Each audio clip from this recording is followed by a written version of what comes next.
সম্মানিত উপস্থিতি, আসসালামু আলাইকুম। আপনারা জানেন দীর্ঘ 4 বছর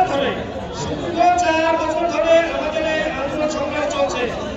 আমরা চাই বাংলাদেশের প্রাথমিক শিক্ষা শৃঙ্খলমুক্ত, বাংলাদেশের প্রাথমিক শিক্ষা থেকে দাসত্বের থাবা মুছে যাক। সেই প্রয়াসে আমাদের সংগ্রাম শিক্ষককে রাখা হয়েছে তৃতীয় শ্রেণী করে, আর তৃতীয় শ্রেণীর কর্মচারীকে আপনারা প্রথম শ্রেণীর নাগরিক তৈরি করবেন। এমন অনেক কল্পনা শুধু এসি করে টয়লেট ছাড়াই ভাবা যায়, বাস্তবতা মিলে না। যারা এসিতে এসে টয়লেট ছাড়ে তারা মাসে 50,000 টাকা গাড়ির চাকা ঠিক করার জন্য না। আমরা শিক্ষক রাষ্ট্রের সন্তানদেরকে পড়ায়, তাদের নাক মুছে দেওয়া লাগে। 4 বছর বয়সে স্কুলে আসে, নাক মুছে দেওয়া লাগে তাদের। আমরা মানব শিশুকে মানব দিয়েছিলাম।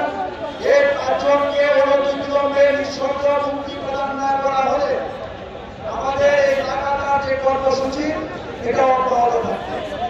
ইতিমধ্যে এই 5 জনকে সকালে পুলিশ খবর দিয়েছে।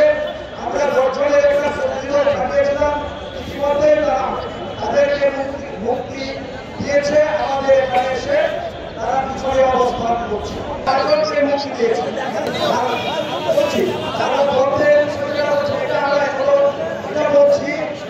আমরা আমাদের যে অনির্দিষ্টকালের জন্য কর্মবিরতি চলছে, এখন আমাদের বিষয়ে যেটা আমরা দাবি জানিয়েছি, বিষয়ে সরকার যদি আমাদের এই দাবি বাস্তবায়নে আইন না আসে, দাবি বাস্তবায়িত না হলে প্রয়োজনে তারা আন্দোলন করতে প্রয়োজন। এটা